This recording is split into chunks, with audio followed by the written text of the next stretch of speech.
Hello friends, मेरे इस YouTube channel में आपका स्वागत है। मेरी ये सीरीज़ है कम्प्लीटली फोकस्ड है ऑप्शन सेलिंग के लिए। और आज का दिन है 19 मई 2026 और आज के दिन क्या मैंने ट्रेड किया था और मैं प्राइस एक्शन को ही फॉलो करता हूँ। और इसके लिए मैंने एक ये इमेज भी बनाया है। ये आज का 5 मिनट्स का टाइम फ्रेम है और मैंने इसके साथ नंबरिंग भी करके रखा है ताकि मुझे इजीली एक्सप्लेन करने में आसानी हो। और ये मेरे सारे आज के ट्रेड्स हैं जो मैंने आज ट्रेड लिए थे और क्यों ट्रेड लिए थे वो भी मैं आपको एक्सप्लेन करूँगा। और मेरी क्या क्या गलतियाँ हुई है और क्या क्या चीज़ें ध्यान में रखनी चाहिए उसके बारे में भी मैं डिस्कस करूँगा। तो इसके पहले हम लोग ये सब डिस्कस करें। हम लोग थोड़े से रूल्स जो मैं फ़ॉलो करता हूँ मैं आपको बता देना चाहता हूँ। तो फर्स्ट थिंग है, मैं एक ही टाइम फ्रेम यूज़ करता हूँ, वो है 5 मिनट टाइम फ्रेम। मैं सिर्फ और सिर्फ प्राइस एक्शन को फॉलो करता हूँ, कोई इंडिकेटर्स नहीं, कोई एक्सटर्नल टूल्स नहीं। मैं कैंडल्स को स्टडी करने की कोशिश करता हूँ कि उसका प्राइस बिहेवियर किस तरह से है और प्रीवियस कैंडल्स के किस तरह से उसने फॉर्म किया है, तो उसके ऊपर मैं स्टडी करता हूँ। रिस्क टू रिवॉर्ड मेरा 1:3 या 1:4 रखने की कोशिश करता हूँ। अगर 10 to 15 अगर रुपीज़ मैं अगर रिस्क करता हूँ तो मेरा रिवॉर्ड 35 रुपीज़ या उसके ज़्यादा होना चाहिए डिपेंडिंग ऑन मार्केट कंडीशन। मैं कैंडल स्टिक से ये जानने की कोशिश करता हूँ कि बाइंग और सेलिंग प्रेशर किस तरह से बन रहा है, बुल्स क्या करना चाहते हैं, सेलर्स क्या करना चाहते हैं, बेयर्स क्या करना चाहते हैं, और इसके जो बीच में जो प्रेशर क्रिएट होता है वो किसी एक डायरेक्शन में मार्केट को ले जाता है। और अगर हम लोग सक्सेसफुली इसको अगर हम लोग पकड़ सकते हैं तो एक प्रोबेबिलिटी जनरेट होती है ट्रेडिंग के लिए और हम लोग हमारा ऑर्डर्स प्लेस कर सकते हैं। ट्रेड सिलेक्शन बहुत इम्पॉर्टेंट है। डो नॉट टेक अननेसेसरी या लो प्रोबेबिलिटी ट्रेड्स मत लो और काउंटर ट्रेंड्स कम्प्लीटली अवॉइड करो। अगर काउंटर ट्रेंड्स पकड़ने में बहुत लुक्रेटिव लगता है लेकिन वो लॉन्ग टर्म में बहुत ही पेनफुल रहता है, तो इसको कम्प्लीटली अवॉइड मैंने कर दिया है और उसकी वजह से मुझे काफ़ी फ़ायदा हुआ है। कभी कभी unnecessary low probability trades psychology की वजह से मैं ले लेता हूँ जिसकी वजह से नुकसान हो रहा है। Assumption in breakout, yes this is ये भी एक डेंजरस चीज़ है। एक अप साइड या डाउन साइड का ब्रेकआउट हम लोग को प्रिडिक्शन हो जाता है कि भाई ऊपर जाएगा। जो आज के जो सेकंड ट्रेड है ये मेरे ऐसा हो गया और उसके वजह से मेरा एक नुकसान हो गया। Always wait for a confirmation and मेरा ये स्ट्रेटजी है कि जो सेकेंड लेग फॉर्म होता है फर्स्ट ब्रेकआउट के बाद उसको अगर हम लोग पकड़ने की कोशिश करें तो बहुत अच्छी बात है। मैं प्राइस हाइज और लो को बहुत ही इम्पोर्टेंस देता हूँ। Relation to previous highs and low बहुत इम्पोर्टेंट है जो हमें आपको चार्ट्स में मैं दिखाऊंगा। एंट्री सिग्नल बार, जब तक मेरा एंट्री तभी होता है जब सिग्नल बार फॉर्म हो जाए और उसका जो नेक्स्ट बार होता है वो है एंट्री बार। और जब तक वो सिग्नल बार का हाई अगर मुझे पी शॉर्ट करना है, अगर उस सिग्नल बार का हाई हिट नहीं होता है तब तक वो मेरा एंट्री बार ट्रिगर नहीं होता है। एक बार वो हिट हो जाए तो मैं एंट्री ले लेता हूँ। और सेम थिंग अगर मैं लो सी शॉर्ट करना है तो अगर मार्केट शॉर्ट में जाना है तो जब तक सिग्नल बार का लो हिट नहीं होता है तब तक मैं एंट्री नहीं लेता हूं। तो ये मेरा अप्रोच है और डिसिप्लिन और प्राइस एक्शन के मूवमेंट्स पे अगर हम लोग करें तो over a period of time हमारे डिसीजंस अच्छा रहे तो प्रॉफिट हो सकता है। तो चलो हम लोग शुरू करते हैं। आज का दिन है 19 मई 2026 और ये हमारा चार्ट है। तो हम लोग सबसे पहले एक बार देख लेते हैं। तो मार्केट ने एक गैप अप ओपन किया था और उसके बाद क्या होता है वो हम लोग देखते हैं। पहले अगर हम लोग देख ले, कल का दिन जो मंडे का था वो एक अप ट्रेंड में था और आज उसका फॉलो थ्रू हुआ है थोड़ा सा।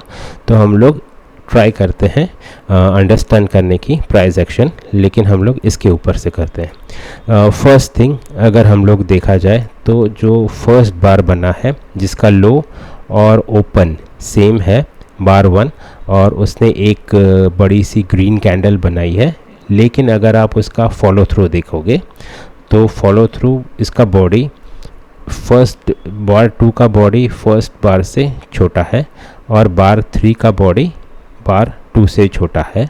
तो इसको बोल सकते हैं बहुत ही वीक फॉलो थ्रू, और अर्ली इन द मॉर्निंग्स में रिवर्सल होने के चांसेस बहुत ज़्यादा रहते हैं।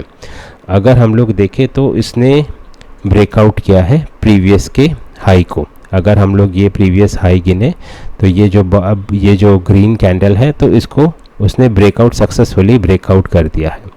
अभी सिस्टम ऐसा बोलता है कि जब एक ब्रेकआउट आता है तो उसका टू लेग पुल बैक बहुत होना ज़रूरी है या तो होता है।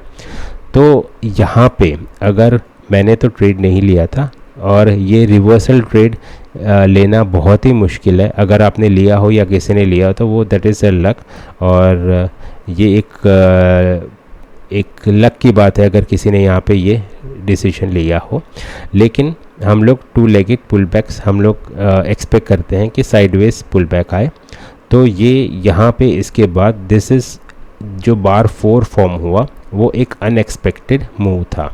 अगर हम लोग विक्स चेक करें, वोलेटिलिटी मार्केट चेक करें, लेकिन वो देखने की ज़रूरत नहीं है, यहीं पर से हम लोग को पता चल जाता है कि मार्केट वोलेटाइल है। नाउ बार 5 एक ऐसा बार है कि उसने ग्रीन बॉडी बनाई है और नीचे इसका लो है, और उसने यहाँ पे ये जो हाई है, जो प्रीवियस हाई है, यहाँ का प्रीवियस हाई है, यहाँ का प्रीवियस हाई है, यहाँ पे इसने टेस्ट किया है। तो टेक्निकली देखा जाए तो दिस इज़ हमारा बाई 5 एक सिग्नल बार है, लेकिन वो H1 बाई सेटअप है, और यहाँ पर H1 बाई सेटअप का फेल होने के चांसेस बहुत ज़्यादा है। लेकिन होता यह है कि बाई 6 बार एक कम्प्लीटली ग्रीन बार बनता है, उसके बाद रेड बार बनता है, सेकेंड रेड बार बनता है, और this is the third red bar बनता है। नाउ बुल्स ने ऑलरेडी यहाँ का मूव और यहाँ का जो मूव है, इससे उन्होंने कंफर्मेशन दे दिया था कि बुल्स हावी होने वाले हैं, लेकिन बेयर्स ने भी कोई कसर नहीं छोड़ी है। ये 4 नंबर की कैंडल 7, 8, 9 यहाँ से उन्होंने भी बोल दिया, मीन्स प्रेशर क्रिएट कर दिया है कि वो लोग भी इस चीज़ को कम नहीं सोचने वाले हैं। तो नाउ हमारा जो बनता है बार नंबर 10, जो लो 9 का लो और बार 10 का लो बार 5 के लो के नीचे नहीं जाता, इवन बार 1 के लो के भी नीचे नहीं जाता है। तो टेक्निकली अगर हम लोग ये बार 10 देखा जाए तो ये this is the first leg, this is the second leg. तो ये हमारा फर्स्ट लेग है, ये सेकेंड लेग है, और बेटर है कि ये जो हमारा 9 है वो भी एक सिग्नल बार है, बट रेड बॉडी होने की वजह से उसकी सिग्निफिकेंस कम है। तो बेटर है एक ग्रीन कैंडल बन जाए। तो बार 10 एक ग्रीन कैंडल बनती है, ऊपर की विक होती है, तो ये हमारा है H2 बाई सेटअप। तो ये हमारा एक सिग्नल बार है, और मैंने एक ट्रेड लिया था, मैंने PE शॉर्ट किया था ऑन बार 11। बार 11 देख लेते हैं हम लोग। 10:05 को मैंने एक PE शॉर्ट किया था। तो यहाँ पे आप देख सकते हो 10:05 को मैंने एक PE शॉर्ट किया था 2400 स्ट्राइक प्राइस का, और अराउंड 283 रुपीज़ का मैंने शॉर्ट किया था। और मार्केट यहाँ पर से लेके फिर मेरा स्टॉप लॉस था बिलो 11, मैंने स्टॉप लॉस रखा था कि जब मार्केट 12 ये बार 12 बना तो मैंने अपना स्टॉप लॉस बिलो 11 रख दिया था, और बाद में साइडवेज टू अप मूव हुआ, और अराउंड दिस ये जो बार 19 है ऑलमोस्ट मुझे 50 रुपीज़ का प्रॉफिट मिल रहा था। लेकिन मैं एक्सपेक्ट कर रहा था कि जब ये बार 4 को ब्रेक करे तो काफ़ी ऊपर, मेरा एक्सपेक्टेशन 100 रुपीज़ का था। तो बार लेकिन वो क्या कहते हैं पॉसिबल नहीं हुआ, और ये बार 20 अराउंड बार 20 पर एक बहुत ही बड़ा विप्सो आया, और जिसकी वजह से मैंने अराउंड 266.75 पे मैंने कवर अप कर लिया, तो मुझे यहाँ पे 1000 रुपीज़ का प्रॉफिट मिला। हालांकि अगर मैंने यहाँ पे अराउंड 50 रुपीज़ मुझे मिल ही रहा था, तो मुझे 53 समथिंग रुपीज़ मिल रहा था, लेकिन मेरे एक्सपेक्टेशन ज़्यादा थे, क्योंकि मेरा रिस्क भी बहुत, कभी कभी रिस्क बहुत बढ़ जाता है, तो उसके लिए रिस्क टू रिवॉर्ड रेशियो बड़ा होना ज़रूरी है। अगर ये ऊपर चला जाता तो दैट कुड हैव बीन बहुत ही अच्छा प्रॉफिट हो जाता, लेकिन just because of this bar 20 I was stopped out. और शायद या तो फिर मैंने यहाँ पे अगर स्टॉप लॉस रखा होता, अराउंड 10 to 15 रुपीज़ का मैंने स्टॉप लॉस रखा होता, तो शायद आई कुड हैव सेव्ड, और मुझे इस बार पे अराउंड 50-60 रुपीज़ मैंने कवर कर लिए होते। लेकिन मार्केट हमेशा एक वीक ट्रेडर को झंझोड़ने की कोशिश करते हैं, शेकन करने की कोशिश करते हैं, और उसके अंदर वीक ट्रेडर्स निकल जाते हैं। और यहाँ पे कोई भी इस लेवल तक कोई भी एक ऐसा मूव नहीं था जो डाउनसाइड को सपोर्ट करे। और देखा जाए तो this is the third attempt, this is, अगर हम लोग देख जाए, this is the first attempt market ऊपर ले जाने के लिए, this is the second attempt. लेकिन अगर हम लोग इसको नल कर देते हैं, this is the first attempt market को ऊपर ले जाने के लिए, this is the second attempt market को ऊपर ले जाने के लिए, और this is the third attempt market को ले जाने के लिए। और जब भी मार्केट एक ही चीज़ को 3 बार करता है और फेल करता है, तो एक डाउनसाइड मूव आती है। तो अभी आप देख सकते हो कि यहाँ पे अगर मैं एक ट्रेंड लाइन बना दूँ, तो दिस इज़ कम्प्लीटली एक फेल्ड ब्रेकआउट है। लेकिन फेल्ड ब्रेकआउट में भी यहाँ पे ट्रेड करना एडवाइजेबल नहीं है। बहुत बार वीक ट्रेडर्स को ट्रैप किया जाता है, और उसकी वजह से ये मूव को जज करना मुश्किल है। बेटर है ट्रेड की डायरेक्शन में ही ट्रेड करो। और काउंटर ट्रेंड्स, ये मेरे लिए भी एक काउंटर ट्रेंड है। जिस तरह से ये सब, ये काउंटर ट्रेंड है, ये काउंटर ट्रेंड है, ये भी एक काउंटर ट्रेंड है, तो बेटर है इसको अवॉइड करो। कभी कभी ऐसा होता है मार्केट साइडवेज चला जाता है, यहाँ पे ही ट्रेडिंग रेंज बन जाता है। तो आज एक्सपायरी का दिन था, इसकी वजह से हमें ये मूव्स देखने को मिले हैं। और ये एक अच्छा क्लस्टर है बुल्स को। और यहाँ पे बार 25, 26, 27, 28, 29 यहाँ पे बायर्स हावी थे, जिन्होंने बार 9 और 10 को सक्सेसफुली डिफाइंड किया हुआ है। और ऑन अ लॉन्ग रन देखा जाए तो एक ये ब्रेकआउट है, this is the first leg, this is the second leg pull back. But यहाँ पे ये हमारा 29, मैंने तो ट्रेड नहीं लिया था, बार 29 can be a good signal bar for एक अपसाइड ट्रेंड के लिए। बट ये भी यहाँ पे रिस्क टू रिवॉर्ड रेशियो हमें मैच नहीं करता है, अगर तब जब तक बार 21 को सक्सेसफुली ब्रेक ना किया जाए। लेकिन बेयर्स ने इसको बहुत ही सक्सेसफुली डिफेंड किया है, और प्राइस को बार 21 के ऊपर जाने नहीं दिया गया है। और अगर हम लोग देखा जाए तो this is a head and shoulder pattern है। अगर हम लोग यूँ देखा जाए, this is the left shoulder, this is the head and this is the right shoulder. Okay, अब यहाँ पे मार्केट जब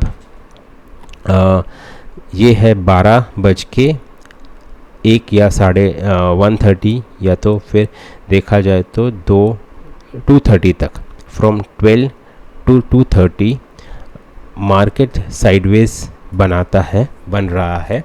और इसका हम लोग अगर आपको देखना है तो आप यहाँ पर क्लियरली देख सकते हो, बार 38 is an outside bar for bar 37, bar 39 is an outside bar of बार 38। और इसके बाद बहुत ही अच्छा बुल बार है, लेकिन कोई फॉलो थ्रू नहीं।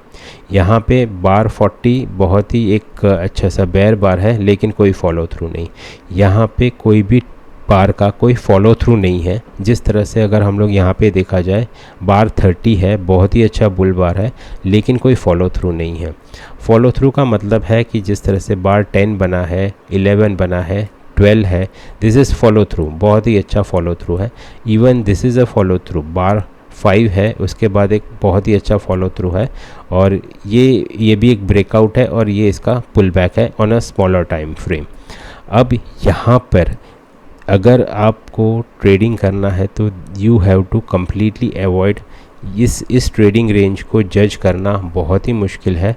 और अगर हम लोग को पता चल जाता है, इनिशियल स्टेज पे ही पता चल जाता है कि बिग बार्स के बार फॉलो थ्रू नहीं है और इनिशियल रिवर्सल आ जाता है, तो इस सारी सब चीज़ों को अवॉइड करना चाहिए।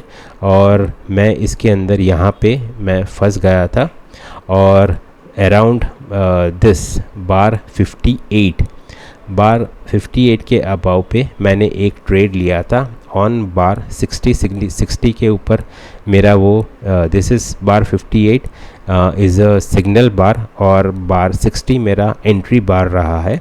तो जब ये बार मूव हुआ था तो मेरी ये थिंकिंग थी कि 49 is first push down, 53 is a second push down and 57 is a third push down, and मैं एक एक्सपेक्ट कर रहा था एक ब्रेकआउट हो जाए। लेकिन यहाँ पे बिकॉज जो सेलर्स थे, जो बेयर्स थे, वो काफ़ी हावी थे। बार 61 ने बार 52 को ब्रेक करने की कोशिश की है, लेकिन हुआ ही नहीं है, और अल्टीमेटली वो एक रिवर्सल बार बन गया है। और बार 52 ने भी कोशिश की थी बार 39 को ब्रेक करने की, लेकिन प्राइसेस 39 के ऊपर नहीं गया। द सेम थिंग जैसे बार 39 बार 33 के ऊपर नहीं गया। यहाँ पे कोई भी ऐसे प्राइस नहीं हुए जिन्होंने बार 33 को ब्रेक किया हो।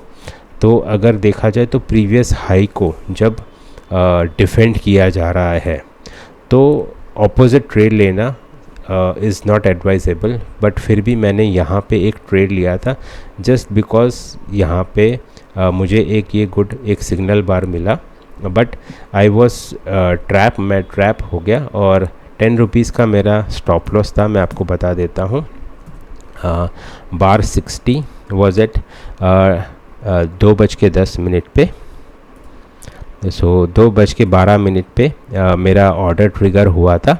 अराउंड 283 रुपीज़ पे मैंने सेल किया था, और 2:22 अराउंड दिस 2 ये वाला कैंडल है ऑन बार 62 पर मैंने 10 रुपीज़ का लॉस लेके एग्ज़िट कर लिया। तो यहाँ पे मैंने एक 1000 रुपीज़ का प्रॉफिट लिया था और 600 रुपीज़ का लॉस हुआ। तो मेरे खाते में भी मीन्स इस दिन मैंने 477 रुपीज़ ही अर्न किए।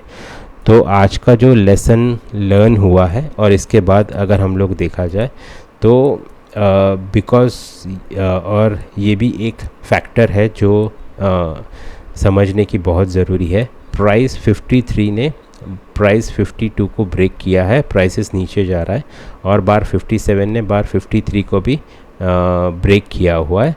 तो इसकी वजह से ये हो सकता है कि जब मार्केट डाउन साइड में ये मूव एक्सपेक्ट ही था, जस्ट बिकॉज ऑफ यहाँ पे उन्होंने बुल्स ने बहुत ट्राई किया था डिफेंड करने का, बट इवेंचुअली यहाँ पे फेल हो गया था। बट एक बायस हो गया था मैं कि हम लोग बायस हो जाते हैं कि मार्केट एक रिवर्सल करेगा या तो फिर एक पुल ब्रेकआउट करेगा, बट दैट ब्रेकआउट हैपन है ना डाउन साइड। और यहाँ पे ट्रेड करना, मैंने यहाँ पे नुकसान किया था और मुझे अपना कैपिटल बचाने का था। इसकी वजह से मैंने यहाँ पे रिवर्सल ट्रेड या तो फिर दूसरा कोई ट्रेड नहीं लिया था। तो ये आज का मेरा दिन रहा है, और विच वॉज ओके डे। यहाँ पे अगर मैंने 50 रुपीज़ का प्रॉफिट लिया होता तो that was okay, but it is part of a game. तो ये मेरा दिन था। So thank you very much for listening. See you in my next